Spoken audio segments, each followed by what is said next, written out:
ఇక డీటెయిల్స్ చూస్తే ఎన్డీఏ సర్కార్ మరోసారి కేంద్ర ప్రభుత్వ పగ్గాలు చేపట్టబోతుంది. దీంతో నరేంద్ర మోదీ మరోసారి ప్రధానిగా బాధ్యతలు స్వీకరించబోతున్నారు. ప్రమాణ స్వీకారానికి జూన్ 8వ తేదీని ఖరారు చేశారు.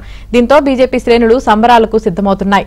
కర్తవ్య పథ్లో మోదీ ప్రమాణ స్వీకార మహోత్సవం జరగనుంది.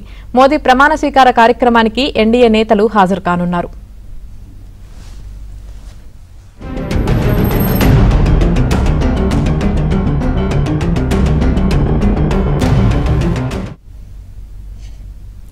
లోక్సభ ఎన్నికల్లో ఎన్డీఏ 292 సీట్లు సాధించి మెజార్టీ మార్కు దాటింది.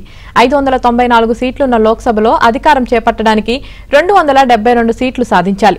ఎన్డీఏ కూటమి పార్టీలన్నీ కలిపి మెజార్టీని దాటడంతో ప్రభుత్వ ఏర్పాటుకు మార్గం సుగమైంది. ఈసారి మోదీ మూడోసారి ప్రధానిగా బాధ్యతలు తీసుకోనున్నారు. ఈ నేపథ్యంలో మోదీ 2.0 కేబినెట్ భేటీ కాసేపటి క్రితం ముగిసింది.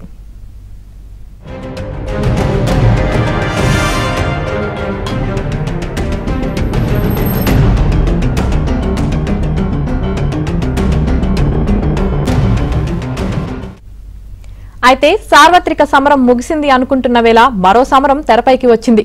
అదే బీజేపీ సొంతంగా మెజార్టీ మార్క్ చేరుకోకపోవడం. ప్రధాని మోదీ చరిష్మా మరోసారి మ్యాజిక్ చేసేందుకు బీజేపీ నేతలు ఇది మింగుడు పట్టడం లేదు. ఈ నేపథ్యంలో ఇవాళ సాయంత్రం 4 గంటలకు ప్రధాని నివాసంలో ఎన్డీఏ నేతలు భేటీ కానున్నారు. అనంతరం ఎన్డీఏ కూటమి నేతలు రాష్ట్రపతిని కలవనున్నారు.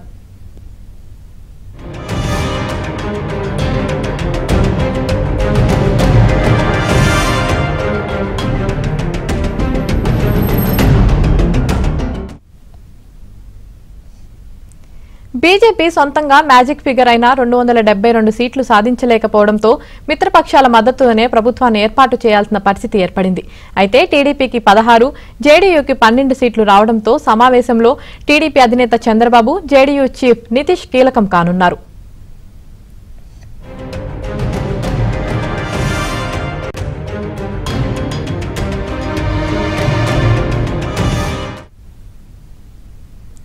మరోవైపు బీజేపీకి మద్దతు ఇవ్వడానికి ఎన్డీఏలో ఉన్న మిత్రపక్షాలు పలు డిమాండ్లు పెడుతున్నాయి. బీజేపీకి ఈసారి ఏకపక్ష మెజార్టీ రాకపోవడం, ఇండియా కూటమి అనూహ్యంగా పుంజుకోవడంతో మిత్రపక్షాల మద్దతుతో ప్రభుత్వాన్ని ఏర్పాటు చేయాల్సిన పరిస్థితి వచ్చింది. జేడీయూ కేబినెట్ సీట్లు కోరగా ఏక్నాథ్ షిండే శివసేన వర్గం పలు పదవులపై పట్టుబడుతుంది.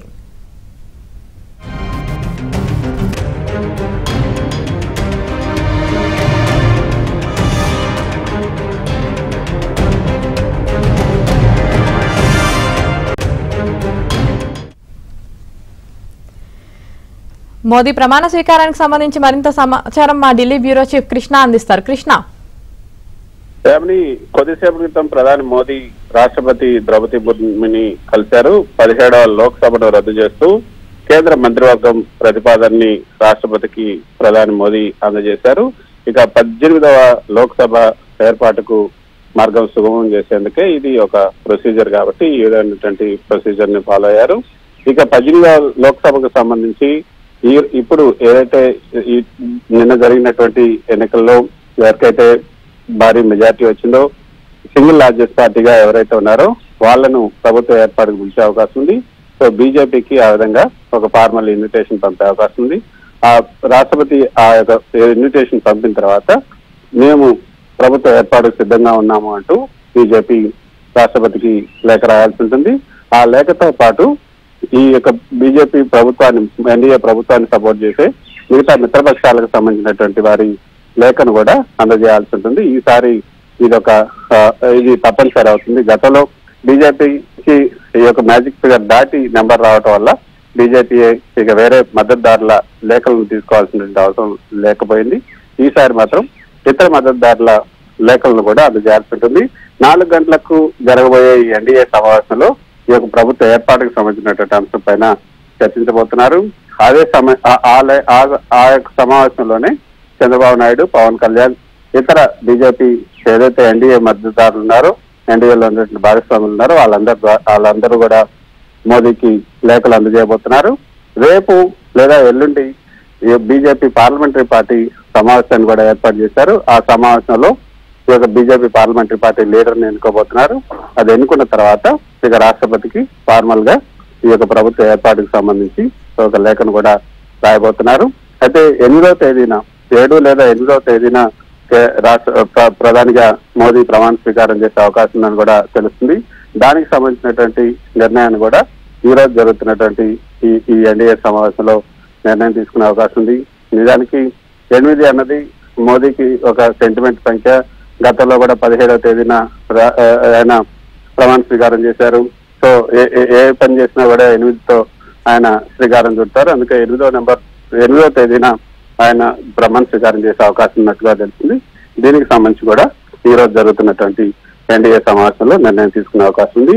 అవి రాష్ట్రపతి భవన్లో చేస్తారా లేకపోతే కర్తవ్య పదవిలో చేస్తారా అన్నది కూడా ఈ సమావేశంలో నిర్ణయించే అవకాశం ఉన్నట్టుగా మనకు అందుతున్నటువంటి సమాచారం.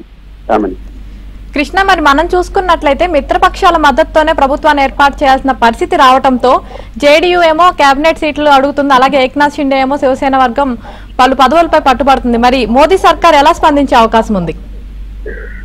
దానికి సంబంధించి అయితే ఎవరు కూడా ఇప్పటికీ బహిరంగంగా ఎవరు తమ డిమాండ్లను అయితే బయట పెట్టలేదు. ఈసారి ఏ విధంగా మంత్రి పదవులు ఇవ్వాలి, మిత్రపక్షాలకు సంబంధించినటువంటి మిత్రపక్షాలకు మంత్రి పదవులు ఇచ్చేటప్పుడు వాళ్ళు పొందినటువంటి సీట్లను పరిగణలోకి తీసుకోవాలా లేకపోతే దేని ప్రాతిపదిక కావాలి అన్న దానిపైన ఇంకా అయితే చర్చలు జరగలేదు.